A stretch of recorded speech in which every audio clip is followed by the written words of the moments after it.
A gente está de volta com o TV Mar News, dessa vez para a gente falar sobre um assunto muito sério. Nós temos aqui passado para vocês o boletim, quase que diariamente para vocês, o boletim estadual da situação do nosso estado diante da Covid-19. E o que tem nos preocupado é exatamente a população indígena.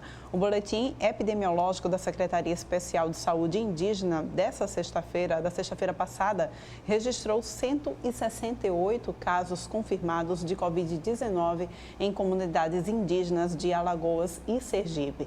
E a gente recebe aqui no nosso estúdio o professor Jorge Vieira, ele que é coordenador do Núcleo de Pesquisa e Extensão sobre Indígenas, Afro e Direitos Humanos do SESMAC. Muito bom dia para o senhor, tudo bom? Bom dia. O que isso, esses números que a gente tem aqui, 168 casos confirmados em comunidades indígenas, tanto do nosso estado quanto do estado de Sergipe, o que isso quer dizer? O que isso reflete para as comunidades indígenas? Primeiro, permita-me atualizar de hoje. Sim. Já são 171 casos confirmados, né? Então, veja, a situação cada vez mais se agrava e, diga-se de passagem, se não fosse, em primeiro lugar, uma ação das próprias comunidades indígenas, que diante lá em março ainda, quando perceberam que não tinha uma ação ainda coordenada do governo federal, governo do estado e do município e dos municípios onde estão localizadas essas comunidades, a situação seria muito pior. Por quê? Porque os índios, por conta própria, fizeram barreiras sanitárias, né, impedindo a circulação de indígenas saindo ou de não indígenas entrando na comunidade indígena. Né? Então, e depois depois dessa ação, nós tivemos uma ação do Ministério Público, que obrigou, então, que o governo federal, a CESAI, fizesse efetivamente barreiras sanitárias para impedir. Então, isso demonstra efetivamente a falta de uma política pública, porque nós temos uma legislação que já preconiza a responsabilidade do governo federal quanto a essas ações, principalmente, especificamente na questão da saúde, né? Mas, infelizmente, a política atual que está sendo gestada no Brasil, infelizmente, não tem tido a devida responsabilidade sobre as questões indígenas. Vou te dar outro dado em nível nacional. Nós temos 270 povos, cerca, no Brasil. 150 povos indígenas já estão infectados nas aldeias. Já são cerca de quase, são cerca de 27 mil óbitos no Brasil. E aqui em Alagoas nós temos já 3 óbitos, né? Então veja que o quadro é gravíssimo, né? E o NAFRE tem tido uma preocupação muito grande. Nós temos um projeto, e aí eu quero parabenizar o SESMAC por ter efetivamente, que eu acho que é a única instituição aqui em Alagoas, privada e pública, que tem um núcleo de pesquisa direcionado às populações afro-indígenas e direitos humanos, coordenada e articulada e dialogando com todas as áreas do conhecimento. Então, nós temos projetos de pesquisa voltados com a medicina, com a enfermagem, com o direito, enfim, para exatamente levantar esses dados, essas preocupações, para que a gente possa estar dialogando com a sociedade e contribuindo para que os povos indígenas efetivamente possam tomar precauções mesmo, porque, infelizmente, diante do caos, e chamar a responsabilidade das autoridades diante dessa realidade. Onde é que está a FUNAI diante de tudo isso? Olha, a FUNAI não gosta disso, né? Porque há muito tempo que eu já trabalho com populações indígenas na pesquisa e diretamente fazendo um trabalho de formação sobre os direitos indígenas há 40 anos. A FUNAI, eu tenho dito, os funcionários da FUNAI não gostavam, porque eu digo que a FUNAI já há cerca de 2 décadas é um elefante branco. E agora esse elefante branco é efetivado na atual política porque está totalmente desestruturada, está completamente inviabilizada do ponto de vista de órgão público que tem uma responsabilidade constitucional, inclusive hoje, de demarcação dos territórios indígenas, que é uma realidade que está totalmente paralisada no Brasil, porque o atual presidente do Brasil, o Jair Bolsonaro, já desde a campanha disse que não iria demarcar nem um milímetro de terra, né? E está efetivado a política dele de não demarcação das terras indígenas. Que isso agrava a situação efetivamente, e aqui em Alagoas em especial, mas também em todo o Brasil. Agrava aqui por quê? Porque os povos indígenas estão morando na periferia das cidades. Por exemplo, o povo catoquim mora formalmente na periferia da cidade de Pariconha. O Cariri-Chocó, onde já tem 2 óbitos, não tem sua terra demarcada porque está judicializada e porque a FUNAI não cumpriu com seu papel de efetivar a demarcação do território. Palmeira dos Índios é outra situação que foi judicializada e ainda com o ex-ministro Moro, que devolveu o processo quando, na verdade, já estava avançado o processo de demarcação, para cumprir essa lógica de não demarcação das terras indígenas. Então, os povos indígenas estão expostos com a cidade, né, Cariri-Chocó. O que divide a cidade de Porto Real do Colégio da Aldeia é um muro que está lá aberto, onde os índios circulam. Por quê? Porque não tem espaço, vão ter que trabalhar, não tem a terra para produzir, então eles têm que ir para a cidade buscar um trabalho informal, diarista, empregada doméstica, enfim. Esse é o quadro que, infelizmente, né, devido à falta de uma política que cumpra efetivamente o que preconiza a Constituição Federal, os artigos 231 e 232 da Constituição Federal são muito claros quanto à garantia da demarcação dos territórios indígenas, e inclusive nas disposições transitórias. O artigo 67 é muito claro, que determina que o governo federal, que é a União, demarque todos os territórios indígenas do Brasil num período de 5 anos após a promulgação da Constituição Federal. Professor, por que a saúde do indígena ele tem que ser vista como um assunto à parte, no que eu digo em relação à sociedade geral? Perfeito. Aí tem algumas características fundamentais. Inclusive, eu publiquei um livro, Antropologia Jurídica, do campus ao campo e do campo ao campus, com acadêmicos do curso de Direito do SESMAC, exatamente fazendo essa análise da aplicabilidade do ordenamento jurídico constitucional nas políticas públicas junto às comunidades indígenas. E qual é o problema? Qual é a questão? Eu participei efetivamente de conferência nacional discutindo a questão da política de saúde, e a legislação, que é a conhecida Lei Federal do Sejaroca, constitui um subsistema de saúde. Por quê? Porque essas populações indígenas têm uma imunidade diferente da nossa, porque essa população indígena está exposta aos garimpeiros, aos madeireiros, ao latifúndio, enfim, é uma população que não tem os mesmos anticorpos que nós temos. Então, aí envolve a cultura, aí tem a medicina tradicional. Então, são povos que carregam uma tradição e uma cultura, e culturas muito ricas, que, em contato com a nossa sociedade, nós sabemos, historicamente, nos 520 anos de colonização do Brasil, o que aconteceu. O genocídio, que eram cerca de 7 milhões de pessoas, hoje nós temos cerca de 880 mil indígenas, sendo que 350 mil vivem na aldeia e o restante já perambulando pelas grandes cidades. Nós temos o etnocídio, eram mais de 1.000 etnias no Brasil, hoje nós temos 270,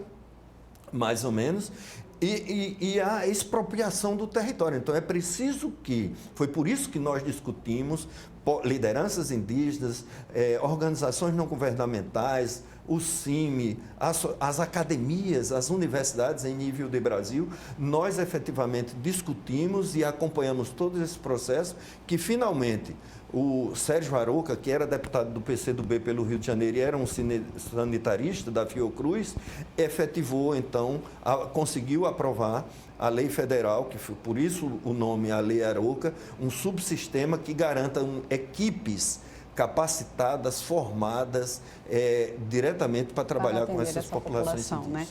E eu sei que ainda é tudo muito novo, a gente sabe, em relação ao novo coronavírus, mas a gente já consegue dizer como que o novo coronavírus se comporta nas comunidades indígenas? Olha, eu não sou especialista nessa área, mesmo que eu trabalhe como professor do curso de medicina, trabalhando exatamente na questão da saúde indígena, saúde das comunidades afrodescendentes, né?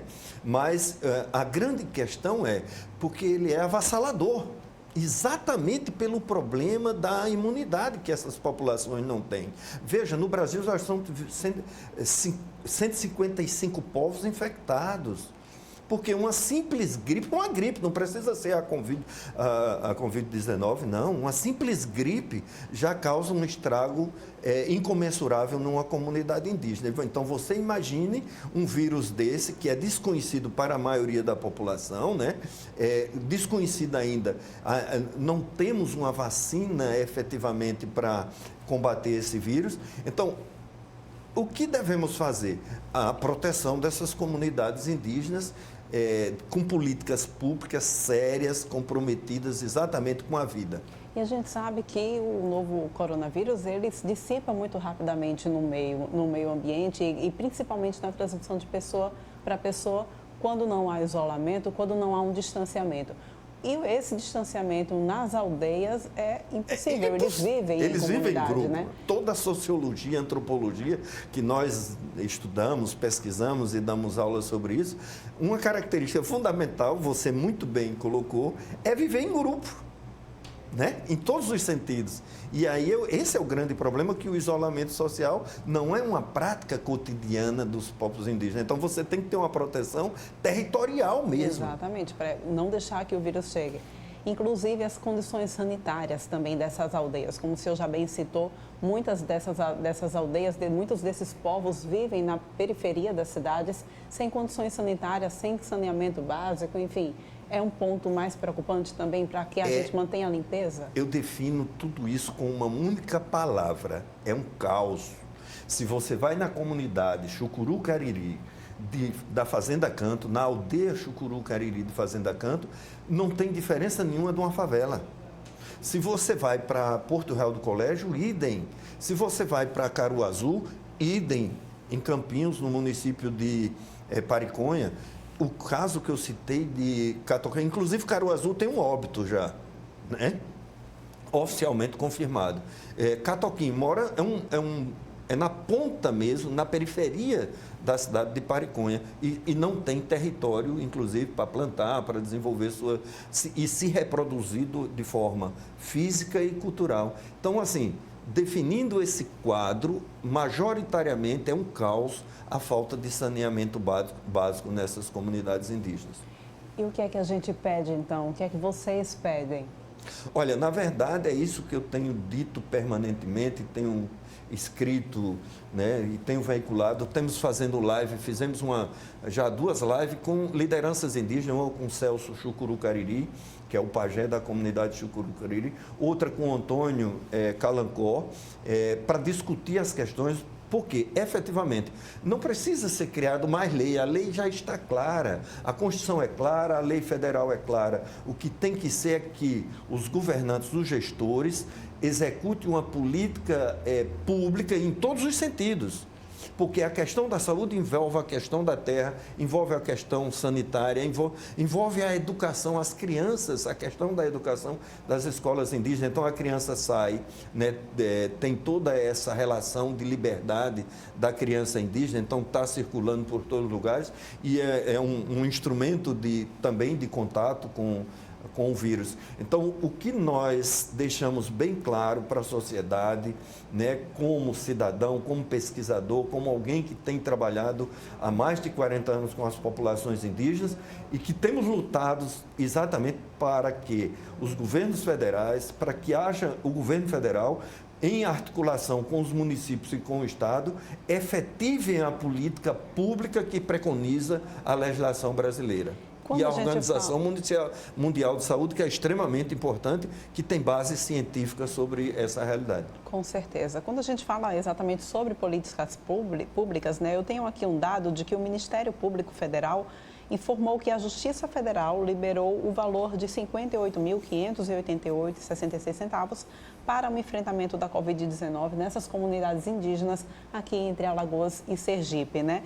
Esse recurso, ele já chegou, já está sendo utilizado? Como é que está a situação? Esse recurso é destinado pela CESAI, que é o órgão gestor responsável. Essa secretaria foi uma reivindicação histórica nossa e dos povos indígenas, e foi efetivada no governo Lula, em 2010, foi criada em 2010, que é o órgão gestor exatamente para viabilizar toda a política de saúde junto a essas comunidades. O grande problema que nós vemos ao longo desse processo, primeiro, o governo, os governos, né? Desde ainda do governo Dilma Rousseff, da ex-presidente, que tem toda uma discussão e uma necessidade de terceirização da saúde indígena. Aliás, desde quando Serra o presidente era Fernando Henrique Cardoso e José Serra era o ministro da Economia, da Saúde, desculpe, que foram investidos milhões até os dias atuais na perspectiva de terceirizar, ou seja, delegar a responsabilidade que é do governo para órgãos não governamentais. Esse é o grande problema, né? O problema não é recurso, o problema é falta de gestão, de aplicabilidade desses recursos nas comunidades indígenas. Por quê? Nós não temos profissionais capacitados para lidar com o povo. Professor Jorge Vieira, do SESMAC, e por isso que eu acho que o SESMAC está à frente de toda essa discussão em relação a todas as comunidades, a comunidade acadêmica, de Alagoas no mínimo, mas eu colocaria em nível de Nordeste e até de Brasil, porque eu coordenei 2 pós em saúde indígena aqui no SESMAC, com o apoio da instituição, uma aqui em Maceió e outra no sertão de Alagoas. Olha, nós deslocamos professores, médicos, dentistas, enfim, psicólogo, assistente social, para o sertão, Delmiro Gouveia, porque nós não tínhamos locais para capacitar, preparar profissionais. Preparamos cerca de 90 profissionais de saúde. Isso é de responsabilidade primeira do Estado, do gestor federal. Então, mas nós, com o nosso compromisso do SESMAC, com o compromisso social, conseguimos realizar a capacitação desses profissionais de médico, porque quando você sai, agora não, o curso de medicina, eu sou professor do curso de medicina, por quê? Porque eu estou preparando os futuros médicos para que efetivamente saiam capacitados em condições de trabalhar ter uma compreensão específica e trabalhar com as populações indígenas. Muito importante essa iniciativa. Olha só, gente, o país, de forma geral, né, tem 24.942 casos de Covid-19 entre os indígenas e 146 povos. Dessas, 669 mortes, né? Um número de fato muito alto.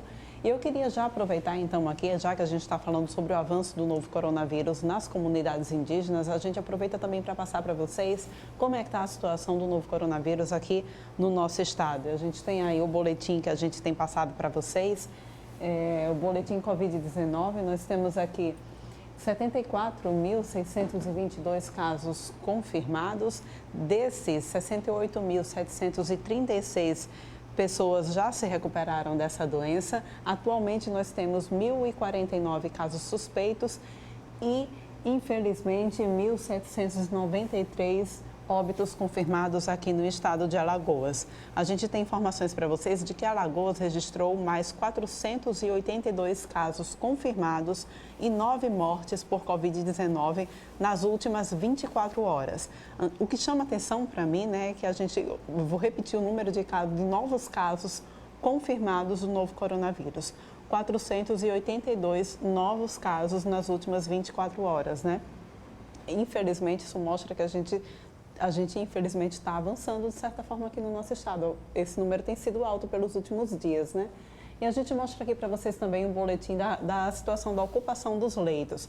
Nós temos aqui de UTI 42% de ocupação dos leitos da UTI por conta do novo coronavírus. Temos 16% de ocupação dos leitos para quadros clínicos e 14% de ocupação aí para as UPAs do nosso estado por conta do novo coronavírus. Essa é a situação do novo coronavírus aqui no estado de forma geral. E a gente, é claro, sempre continua chamando a atenção para as comunidades indígenas aqui do estado de Alagoas. Só para a gente encerrar, quando a gente diz Alagoas e Sergipe, algumas pessoas podem não entender. Eu queria que o senhor pudesse explicar aqui para a gente, professor, por que a gente junta os dois estados quando a gente fala de povos indígenas. Pois é o que, como eu me referi à lei federal, à lei Arauca, que foi uma luta muito grande nossa em nível nacional, aqui no Nordeste, para exatamente criar um subsistema de saúde que garantisse a relação étnica, cultural, política, de organização desses povos. O que é que acontece? Nós sabemos que essa divisão de Estado é posterior à presença dos povos indígenas, obviamente com o processo de colonização, a província. Então, os povos indígenas circulavam toda essa região do Baixo, Médio e Alto São Francisco, né? E Alagoas e Sergipe, nós temos um povo em Sergipe, no município de Porto da Folha, que é o povo Chocó. Esse povo Chocó, historicamente, habitava ali, na região do São Francisco, só que com os conflitos e a expulsão desse povo do seu território pela família Brito, uma antiga família de coronéis de Sergipe, parte desse grupo migrou para o lado de Alagoas, que se encontra exatamente por isso a denominação Cariri-Chocó.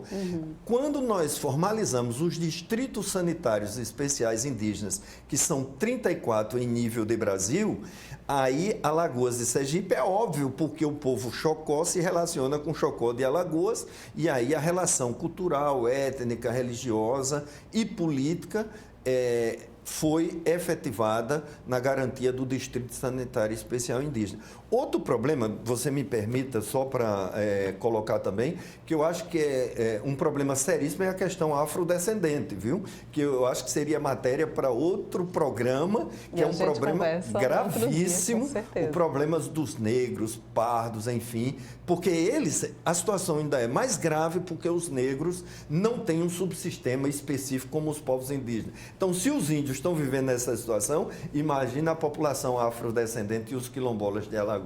Com certeza. A gente conversa então em uma outra oportunidade. Muito obrigada pela tua participação aqui no TV Obrigado, um bom dia. E é importantíssimo que a sociedade se aproprie desses dados e também cobre dos gestores municipais, estaduais e federais o compromisso de aplicabilidade do que preconiza o nosso ordenamento jurídico brasileiro e as políticas públicas no Brasil. A gente segue falando aqui a respeito dos problemas que estão sendo causados por conta dessa pandemia do novo coronavírus aqui no nosso estado. O Hemoal tem 24% do estoque de sangue necessário e está então cancelando a liberação de cirurgias eletivas. Isso porque os doadores não estão chegando exatamente por conta desse momento de isolamento social. A gente conversa agora com o Viderlan Araújo ao vivo, que traz para a gente mais informações a respeito disso. Viderlan, bom dia para você.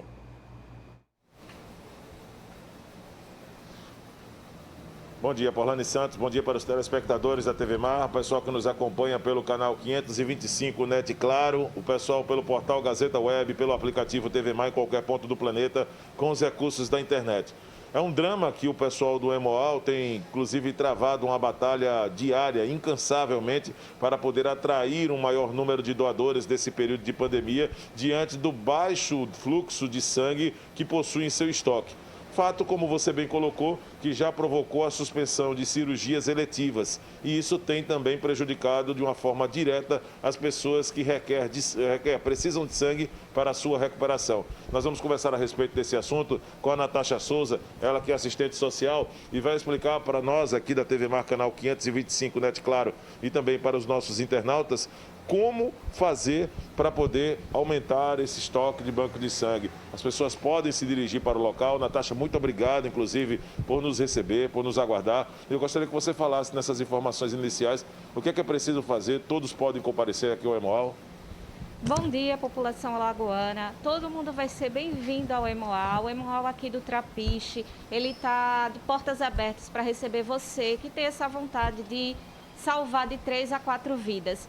Então, você que queira comparecer ao Hemoal e está bem de saúde, pode vir aqui, será muito bem recebido. Todos nós trabalhamos com os equipamentos e EPIs necessários para que a gente não te leve contaminação, ou você possa se contaminar ou levar alguma contaminação para quem está recebendo a bolsa. Então, todos nós estamos trabalhando aqui dentro dos critérios básicos para a proteção. Natasha, é importante colocar também que existe dentro desses critérios básicos, como você está alertando, uma necessidade muito grande hoje do Hemoal em atrair doadores. O que é que tem sido feito? As empresas têm também se mostrado dispostas para poder atrair, trazer seus funcionários, ampliar essa linha de doadores para aumentar esse estoque no banco de sangue? Hoje o Hemoal, a gente dispõe de duas formas que você que tem interesse de comparecer possa vir. A gente tem um agendamento onde você liga para a gente no número 3315-2109. A gente pega o seu nome, coloca um horáriozinho para você, você comparece no Hemoal dessa forma agendada, para que a gente possa também evitar aglomeração no momento. Você também que tem interesse, que tem um grupo de amigos, ou uma empresa, ou um grupo na igreja, que queira, reserve essas pessoas, a gente vai buscar na nossa Hemovan de 4 a 10 pessoas, a gente vai buscar vocês nesse local, traz vocês para cá, vocês realizam a doação e depois a gente retorna com vocês para o local de origem.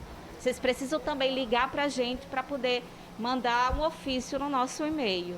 Já passamos das 9 da manhã. Como o estoque hoje se encontra neste exato momento? O estoque hoje ele se encontra crítico de todos o tipo sanguíneo. Então, o nosso apelo é essa. As cirurgias eletivas estão canceladas no momento, porque a gente não tem sangue suficiente para atender essas cirurgias. Então, a gente precisa da colaboração da população alagoana, que compareça, faça esse gesto nobre de salvar vidas. Natasha, a respeito do procedimento para a doação, quais são os requisitos? Nós já, inclusive, batemos bastante nessa tecla, mas a população ainda tem dúvidas. O que é que pode, quem pode e quem não pode doar, quais são as recomendações que o Hemoal acaba indicando para que uma pessoa venha para cá doar o sangue? Qualquer pessoa que esteja bem de saúde pode comparecer no Hemoal. Se ela tiver entre 16 a 60 anos de idade, a primeira vez que vem doar, esse menor de idade, 16, 17 anos, precisa vir na presença do pai ou da mãe, que vai assinar um termo de responsabilidade. Todo mundo precisa vir com um documento original, com foto, porque Xerox não pode. Tem que ter dormido mais de 6 horas a noite anterior à doação. Precisa vir alimentado e evite comida gordurosa nas últimas 4 horas antes da doação. Sem corte aberto na pele ou afta na boca. Se você tem mais de 50 quilos, compareça no Hemoal. Se você tem piercing, tatuagem, também precisa comparecer, pode comparecer, já que tenha 1 ano depois de ter feito piercing e tatuagem. Bem de saúde, compareça. Se você contraiu o coronavírus, é muito importante a informação que se você teve positivo para o coronavírus, você só pode doar sangue com 30 dias após você ter tido a cura. E se você teve contato com alguém positivo, 15 dias após esse contato. A gente também reforça ainda o nosso apelo para que se você tenha tomado a vacina contra o sarampo, você só pode doar 30 dias após ter tomado a vacina. Então, se você pensa em tomar essa vacina, compareça no Hemoal, faça uma doação de sangue antes de tomar a vacina e após a doação você pode tomar ela, assim você pode ajudar a gente. Tem muita gente solicitando dos hospitais sangue aqui do banco do Hemoal e a negativa tem deixado muita gente frustrada também nesse momento, Natasha? O Hemoal, ele é a agência transfusional do Estado, então ele atende toda a rede SUS. Nosso maior consumidor é o HGE e, portanto, a gente ainda tem agora os 2 novos hospitais, o Hospital da Mulher e o Metropolitano também, que aumentou a nossa demanda.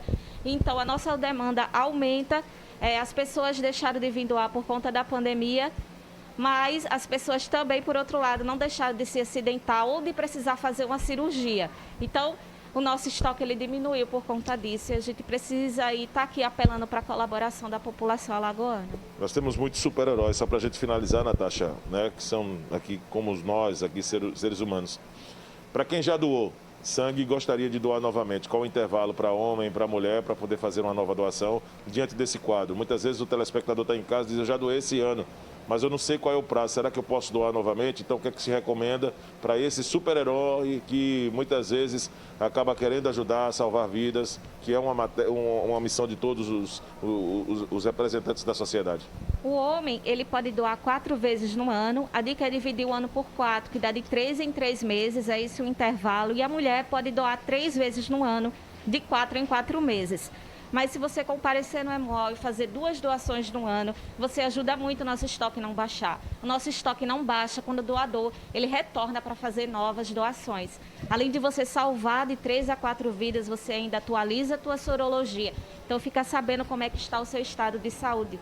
Então, se você quer comparecer ao Hemol, salvar essa vida, o Hemol do Trapiche, ele funciona de segunda a sexta, de 7 da manhã até as 18 horas. Não fechamos para o almoço.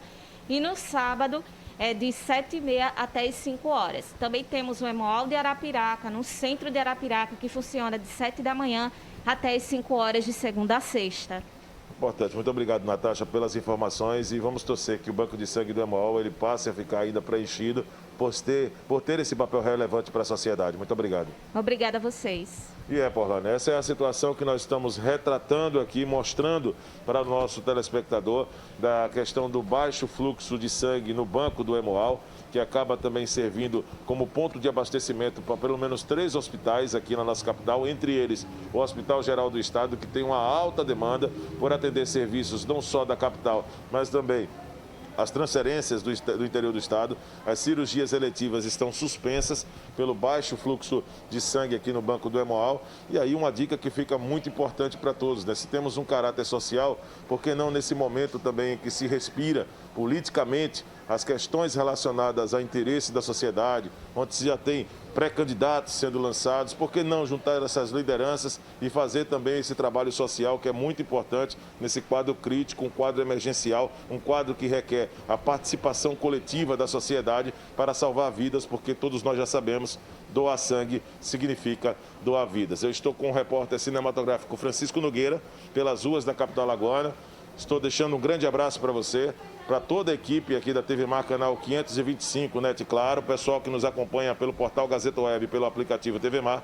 E estaremos juntos novamente, Porlane, um novo encontro na próxima segunda-feira pelo Departamento de Jornalismo da TV Mar, canal 525. Um grande abraço para você e um bom final de semana. Muito obrigada pelas suas informações, Viderlan. E olha só, gente, a gente agora vai falar sobre a autorização que bares e restaurantes precisam ter junto à Prefeitura aqui de Maceió para conseguir utilizar os espaços públicos. A gente vê agora na matéria de Fernando Palmeira. E Maceió na cor azul, ficando cada vez mais bonita, o verão já se pronuncia. E a iniciativa da Prefeitura Municipal de Maceió, com o protocolo Experimente Maceió, é reabrir com responsabilidade, respeitando os critérios de protocolos.